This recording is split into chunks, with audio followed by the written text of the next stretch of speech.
name is Andrew Szymanski, and I'm the producer at Capcom for Lost Planet 3.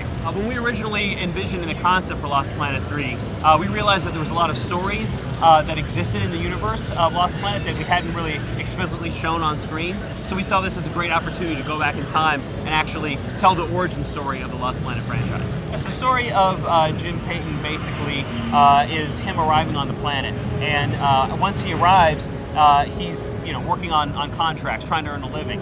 He's trying to provide for his wife and son. And he initially goes there just as a working class kind of guy.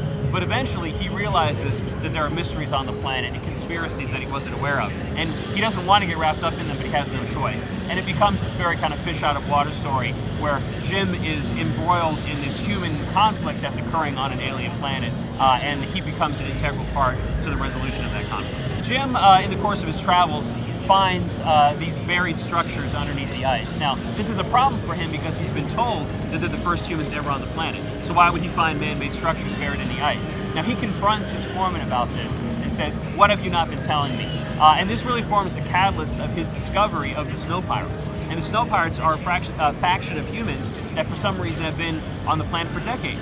And he has to get to the bottom of that mystery and try to see how he can bring these two together. But it turns out that there are circumstances beyond his control that are going to thrust these two factions into conflict. There's a lot of different types of environments in Lost Planet 3, and I think what you'll find is when Jim first arrives on the planet, it really hits you hard with the frozen landscapes, the snow, the ice, the blues and the whites, a lot of whiteout conditions, storms, blizzards.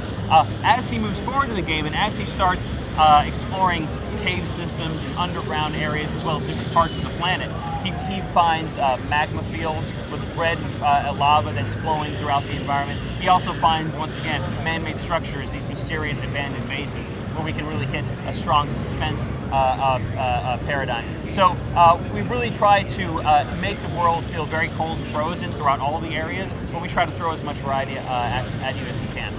The role of thermal energy has been changed from basically a life-saving measure as it was in Lost Planet 1, where you had to constantly grab it in order to survive. In this, it's kind of a resource.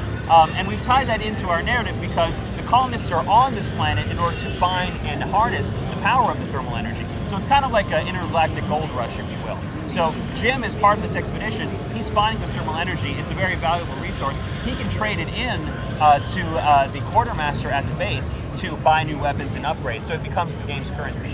Upgrades in Lost Planet 3 are basically divided into two main categories. One category is upgrades that you get over the course of gameplay. These are gifted to you or otherwise rewarded to you as part of missions, and they're things that allow you to access new areas and really move forward in the story of the game. Apart from that, you also have the optional upgrades, which are things that you can buy for both Jim and for the rig. So an example of the kind of mandatory upgrades, the story-based upgrades for Jim, would be the grappling hook, the thing that he can fire out and he can access higher areas. He can also use it to rappel down into deep cave systems and things like that. On the rig side, an example of that would actually be the winch. Similar concept. It takes the claw arm that's on the left arm of the rig, attaches a cable to it, and allows you to fire that out, grab onto things, reel them in. You can also use it to attack flying enemies. Now, those are two examples of upgrades that you unlock over the course of the game. Some optional upgrades for Jim would be new weapons. Every weapon can be purchased, it can be upgraded, and you can also obtain alternative ammo types for it, like incendiary rounds and things like that. For the rig, these optional upgrades would include improved armor plating. There's a power-up that you can purchase that will allow you to absorb thermal energy without having to get out of the rig. And there's also combos that you can buy, literally new fighting moves for the rig when it's attacking its enemies. So we feel like we've created a really nice upgrade path for you throughout the game. There are a lot of new acre types in Lost Planet 3. We've tried to bring back a lot of fan favorites, such as the Dongo, the one that kind of rolls up in a ball and rushes you. But we've also included new ones like the Pack Hunter, which is a wolf kind of inspired acrid that hunts in packs and attacks you. It's like a mammalian style creature. So there's a bunch of new ones. One of my favorite is actually the one that we're showing here at E3 in our demo. It's called the High Beam. It's a category G acrid, which is the largest class of acrid. It is one of our boss characters, and it literally takes up an entire level. So Jim, throughout the course of that level, Jim is having to fight it multiple times, both on foot and in the rig. You actually have to jump in the rig to finish it off. Multiplayer in Lost Planet 3, we've basically divorced it completely from the campaign. So you've got your single player campaign, it's very focused on Jim, it's very focused on his story and the power of that tale. and the multiplayer suite exists separately from that. In that multiplayer suite, you've got 4 different gameplay modes across 6 different maps. One of our hallmark multiplayer modes is something called scenario mode.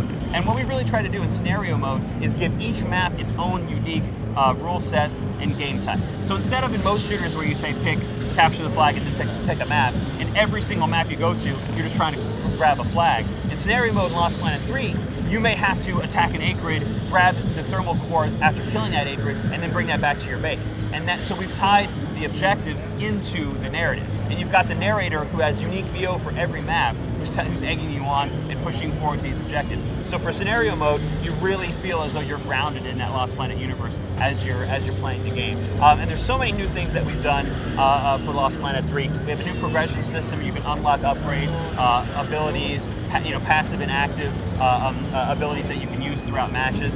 Things that we've never done before. On the co-op side of things, rather than give you co-op in the campaign, as I've already said, we've included that as one of our game types. We have a game type called Acrid Survival, which is 2 3-man teams, where you get together with 2 of your buddies on a 3-man team, and you're defeating waves of acrid. So it's kind of like a horde mode that you might know from other games. And you're being attacked by the acrid in waves, and you're defeating them, and you're earning points, and it's totally points based. So the faster you kill those acrid, the more points you get, and the closer you get to winning. The big difference between this and horde modes in other games is you'll go through multiple waves of acrid, and in the final wave, the gates in the middle of the map open up, and now you have to defeat the opposing player team. So it's PvE, PvE, and at the end, you've got the PvP. So again, it's another way that we try to switch things up a little bit for multiplayer. Lost Planet 3 will be out August 27th in North America, August 30th in Europe for PlayStation 3, Xbox 360, and PC.